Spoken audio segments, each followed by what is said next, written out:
Assalamualaikum warahmatullahi wabarakatuh. Halo teman-teman warga belajar paket B dimanapun kalian berada. Senang sekali aku Yasa Daragianti bisa menyapa kalian semua dalam mata pelajaran pendidikan Pancasila.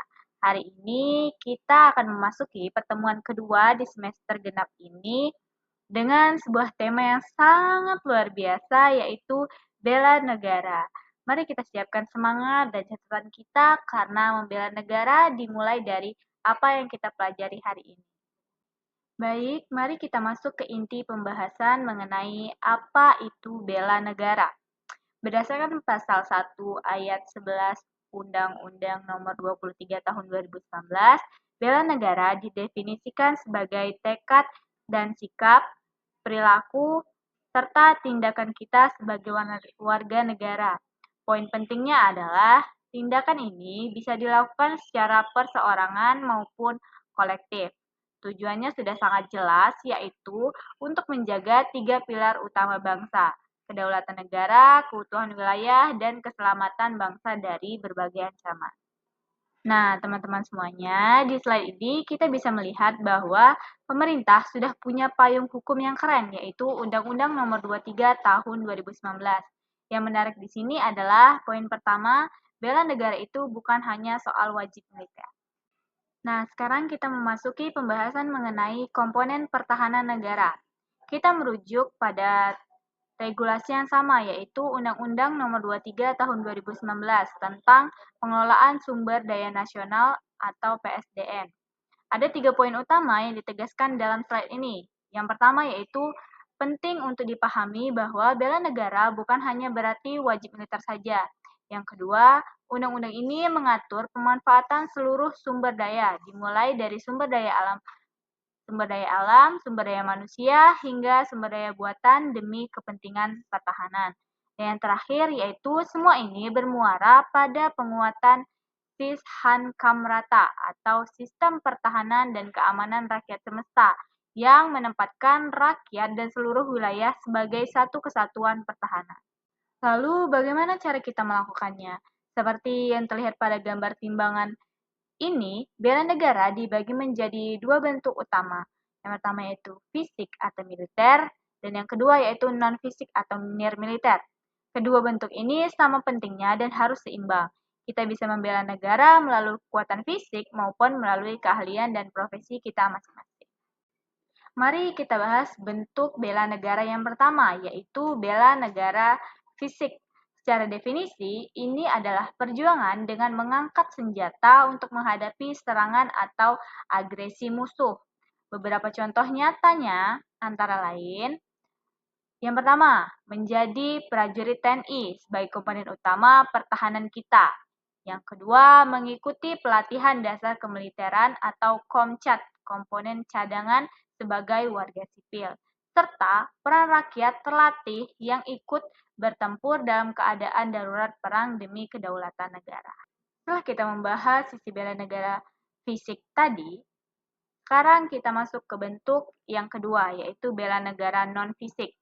Bentuk ini didefinisikan sebagai kontribusi melalui pendidikan kewarganegaraan dan pengabdian sesuai profesi masing-masing. Tujuannya sangat mulia, yaitu untuk menanamkan rasa cinta tanah air dan memastikan kita semua berperan aktif dalam memajukan bangsa melalui bidang yang kita kuasai. Nah, di sini ada poin yang sangat penting, yaitu bela negara non-fisik adalah bentuk yang paling relevan bagi kita sebagai warga belajar PKBM saat ini. Jadi, dengan teman-teman belajar sungguh-sungguh di sini, itu sudah merupakan tindakan nyata dari membela negara. Nah, sebelumnya kita memahami definisinya, mari kita lihat contoh nyata dari bela negara non-fisik yang bisa kita lakukan saat ini. Ada 3 contoh utama yang ditampilkan di sini. Yang pertama yaitu belajar dengan tekun. Nah, ini adalah cara utama untuk mencerdaskan kehidupan bangsa. Bagi teman-teman yang belajar di PKBM Go Digital ini, menyelesaikan pendidikan dengan baik adalah bentuk bela negara yang nyata. Yang kedua yaitu melawan hoax. Nah, di era digital kita yang sekarang ini, menjaga persatuan bisa dilakukan dengan tindak menyebarkan berita bohong. Ini adalah bentuk upaya untuk menjaga persatuan digital Indonesia. Yang terakhir yaitu membeli produk lokal. Dengan mendukung produk dalam negeri, kita membantu kemandirian ekonomi bangsa kita sendiri. Jadi, membela negara tidak harus dari medan perang saja. Tindakan kecil kita hari ini bukti bahwa kita sudah membela negara kita, yaitu negara Indonesia. Nah, sebagai kesimpulan materi kita hari ini, mari kita bandingkan kedua bentuk bela negara yang sudah kita pelajari sebelumnya agar perbedaannya semakin jelas. Kita bisa lihat perbandingannya melalui 4 aspek utama. Yang pertama itu alat utama yang dipakai. Jika bela negara fisik menggunakan senjata dan peralatan tempur. Nah, sedangkan bela negara non-fisik itu mengandalkan otak, keterampilan, dan hati kita. Juga pelakunya. Nah, untuk bela negara yang fisik dilakukan oleh TNI dan komponen cadangan. Sedangkan untuk bela negara non-fisik adalah tugas seluruh warga negara, termasuk kita semua sebagai pelajar, petani, ataupun dokter. Situasinya juga berbeda nih teman-teman. Nah, bela negara fisik biasanya dilakukan saat perang atau ancaman militer. Namun dengan bela negara non-fisik itu dilakukan di masa damai untuk melawan ancaman non-militer seperti kemiskinan dan kebohongan. Dan yang terakhir yaitu tujuannya juga berbeda. Jika bela negara fisik bertujuan untuk menghancurkan musuh. Nah, bela negara non-fisik ini bertujuan untuk memajukan kesejahteraan bangsa. Jadi, apapun profesi dan kondisi kita, selalu ada ruang untuk kita berkontribusi bagi Indonesia. Untuk menutup pembahasan kita hari ini, mari kita belajar dari tokoh bangsa yaitu Ibu Fatmawati. Nah, apakah tindakan beliau menjahit bendera pustaka termasuk perjuangan fisik atau non-fisik? Dan jawabannya adalah bela negara non-fisik.